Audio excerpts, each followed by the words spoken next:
When the Magi had departed, an angel from the Lord appeared to Joseph in a dream and said, "Get up, take the child and his mother, and escape to Egypt. Stay there until I tell you, for Herod will soon search for the child in order to kill him." Joseph got up and during the night took the child and his mother to Egypt. He stayed there until Herod died. This fulfilled what the Lord had spoken through the prophet, "I have called my son out of Egypt." When Herod knew the Magi had fooled him, he grew very angry. He sent soldiers to kill all the male children in Bethlehem and in the surrounding territory who were 2 years old or younger, according to the time he learned from the Magi. This fulfilled the words spoken through Jeremiah the prophet. A voice was heard in Ramah, weeping and much grieving, Rachel weeping for her children, and she did not want to be comforted, because they were no more. After King Herod died, an angel from the Lord appeared in a dream to Joseph in Egypt. "Get up," the angel said, "and take the child and his mother and go to the land of Israel. Those who are trying to kill the child are dead." Joseph got up, took the child and his mother, and went to the land of Israel. But when he heard that Archelaus ruled over Judea in place of his father Herod, Joseph was afraid to go there. Having been warned in a dream, he went to the area of Galilee. He settled in a city called Nazareth, so that what was spoken through the prophets might be fulfilled. He will be called a Nazarene. The word of the Lord. Thanks be to God. Let us pray.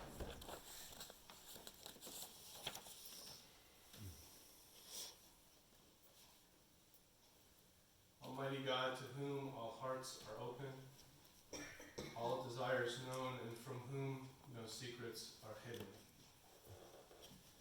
cleanse the thoughts of our hearts by the inspiration of your Holy Spirit, that we may perfectly love you and worthily magnify your holy name. Amen. Amen.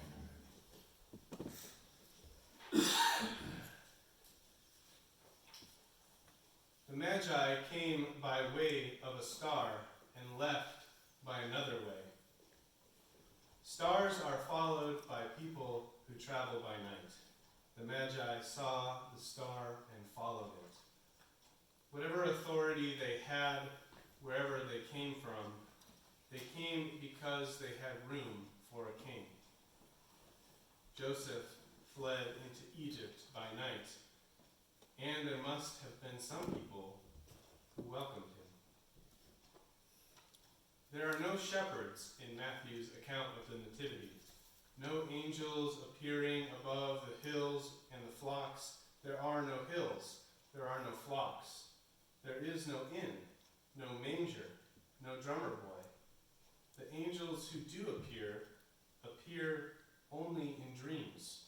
And when the Magi come, they find Mary and the baby in a house, not a stable. This miracle birth is not one that is broadcast the way it is in other Gospels, but there is a star, Matthew tells us. There is a light in the darkness, as John says. And reverent Gentile Magi from the east have discerned it and have come, even by night, to pay homage. Instead of finding no room at the inn, Matthew's Gospel tells us how the infant Christ, the Son of God, quickly found that there was no room for a king, not even for one of whom the prophets spoke, at least not in Bethlehem or Jerusalem. So the Savior of the world is born into a time of deep darkness. The sin of humanity clouds out the daylight, leaving only night. That is to say, the violence of humanity threatens to suffocate the little town of Bethlehem. And it threatens to snuff out the vulnerable life of the God made human. Herod's sin, Herod's violence, which arises out of his fear that he will lose his control, his position, his power, leads him to do the unthinkable. Yet even in the midst of this deep darkness, we discover the wonderful.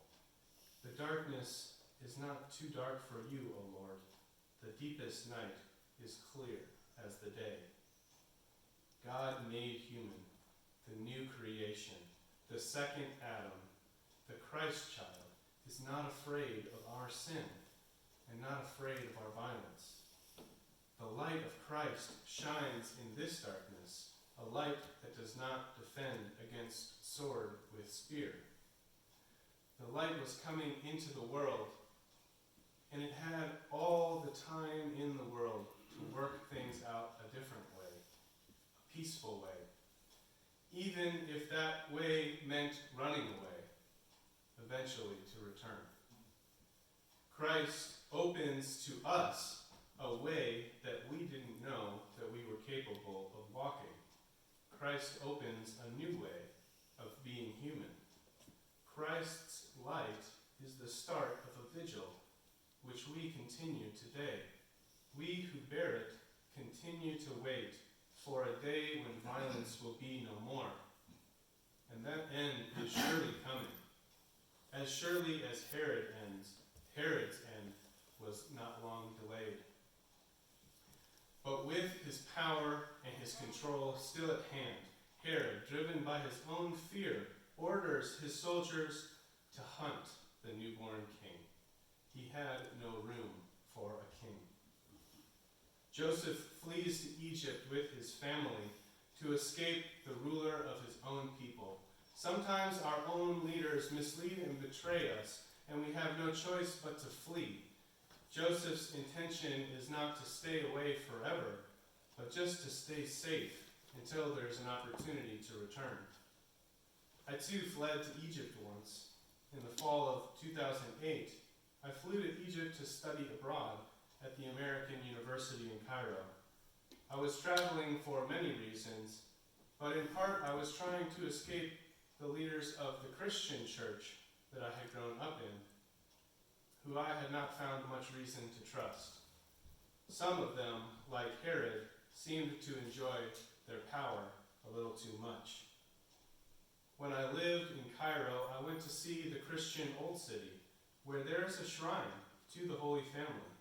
It is the supposed well from which the Holy Family drank when they sought refuge in Egypt during Herod's reign. Who did the well belong to? Who took them in? Who gave them something to drink? Christians have been visiting and protecting this sacred site for 2 millennia, 2,000 years, but we don't know much about the place. Here dwelt the Holy Family in fear while they waited for the death of Herod. Here they sought shelter. Here we have returned to remember the Holy Family in a vulnerable hour. Not only strangers in a foreign land, but hunted. How did they survive? How long did they stay? Who took them in and cared for them? These questions are not answered by our scripture. The names of their hosts were not preserved. Who can we look to today for insight into the experience of this Holy Family as they fled to Egypt by night? Who are they who run by the stars and trust only in dreams? Who are the dreamers? There is a prayer that many learn on their way north from the blood-stained and cartel-controlled cities of Central America. It is called the Immigrant's Prayer, and one line goes like this: Partir es morir un poco, llegar nunca es llegar. To leave is to die a little. To arrive is never to arrive. Was this flight to Egypt a kind of death? Being hunted by Herod, a little crucifixion? And who cared for them when they arrived? Perhaps it was the exilic Jewish community in Egypt who took them in, or perhaps it was native Egyptians with their own beliefs and practices. Was Matthew's point in excluding any description of their conditions in Egypt to cause us to wonder how they survived? We don't know how long they stayed there, but somehow, by the generosity of others, they were taken care of. Perhaps this passage anticipates Matthew 25, where Jesus describes what will happen on Judgment Day. He will say to the righteous, "I was a stranger, and you welcomed me." In the flight to Egypt, the Holy Family became strangers in a foreign land, where their ancestors had been enslaved. Yet there is no mention of their mistreatment there. I pray that they were cared for. Would we have cared for them? Here is a portrait to help make this real. Luis was a young man I met while working at the Krasnor School and Children's Home, a foster home community just an hour's drive north of here. He was 18 years old when I met him, and when Luis was 14, he left his mother and his younger brother in Guatemala and fled to the United States. Just as the Christ child, Luis fled because his life was threatened. His Herod was not just one person, but two groups of people, the Mara Salvatrucha, or MS-13 gang, and the 18th Street gang. 18th Street of what, you might ask?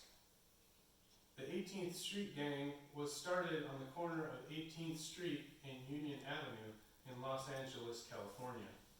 Actually, both of these gangs originated in the United States, but our government deported their leadership, and we thought that the problem was solved. But it didn't solve anything for Luis and his family. As I listened patiently, Luis explained the events that had led to his arrival at Krasnor. As a kid, he and his family had scraped by, avoiding most of the violence that was threatening to suffocate the city of Guatemala. But when Luis turned 14, that all changed. Seeing him as a potential recruit, MS-13 and the 18th Street gangs began to pester him about joining. On a walk home from school or on his way across town to visit his father, he would be approached out of nowhere by groups of 3 or 4 older boys from either gang. Eventually, it became clear that he would be forced to choose a gang to join. This is an experience common to many young boys throughout Central America right now, and the experience of young girls is usually far worse. But for Luis, the decision was not an easy one. MS-13 controlled the territory where he lived with his mother and his brother, but the 18th Street gang controlled the territory where his father was in prison. If he ever wanted to see his father again, he would have to join 18th Street. But if he wanted to continue to live with his mother and his brother, he would have to join MS-13. The gangs ask you twice before they kill you, he told me. After their second request, Luis had 3 choices. Pick a side, flee, or die. Luis spoke to his mother and his brother, and they decided that he should flee to the United States. I asked him, if you return to Guatemala now, would you be in danger? Would the people who tried to recruit you still be there? He looked at me and he said, Peter, the gangs are still there. The danger is still there. But the people who threatened me, they're probably all dead. Just like Joseph in this story, Luis is afraid to return. Partir es morir un poco, llegar nunca es llegar. To leave is to die a little. To arrive is never to arrive. Joseph moved his family from Egypt to Galilee and tried to make a home for them there. Luis spent 4 years at Krasnor and is now going to college. He is relatively lucky compared to many immigrants who have fled the Herods of Central America. The foster home community that took him in helped him to apply for a green card and for college. They raised money for him to buy a car and to help with tuition. But his situation and that of his family is nowhere near resolved. Luis is on a journey that may not have a happy ending. Will he ever see his family again? Luis fled because there was a threat against his life, and he ended up in the foster care system because he was underage when he arrived and alone.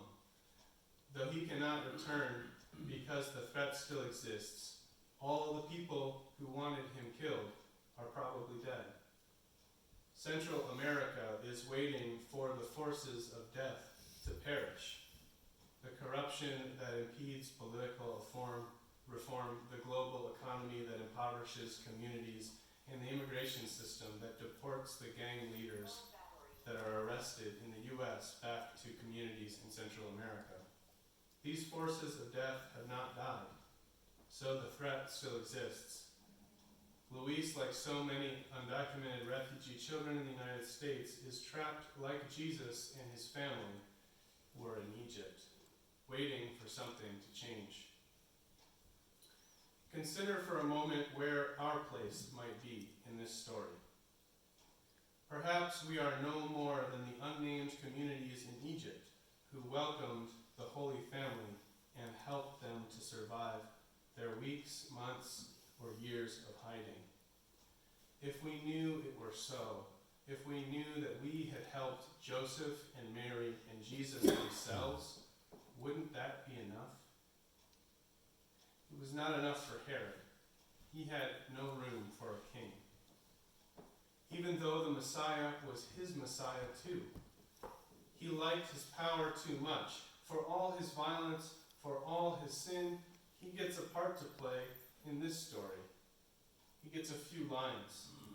The gospel says all Jerusalem was troubled when Herod found out that the Christ had been born. Oh, how heavy is the weight of a ruler unable to let go of his power. Was it worth it for him, for the name that he made for himself, captured here in all of his violence, preserved in the Bible forever? But I'd rather be an Egyptian than Herod any day. Give me not one line in the gospel, not one stroke of a letter, no name, not even a thought, but only a question. Who cared for them when they were in Egypt? Let our fear of losing power or control be replaced by the assurance that people don't run for no reason. Let us trust that God is with those who must flee by night, and that God leads the reverent with stars. Let future generations wonder about us, the unnamed neighbors who took a family in. Let our story never be written in books or recorded in film, but let us welcome Luis and his mother. Let us welcome Luis and his brother. Let us welcome every fleeing child, father, mother, daughter. Let us play the part of those unnamed Egyptians, so that one day we will ask, Lord, when did we see you as a stranger and welcome you? And the king will reply, I assure you that when you have done it for one of these, the least of my brothers and sisters of mine, you have done it for me. Let us be forgotten by the world, yet remembered by him, as one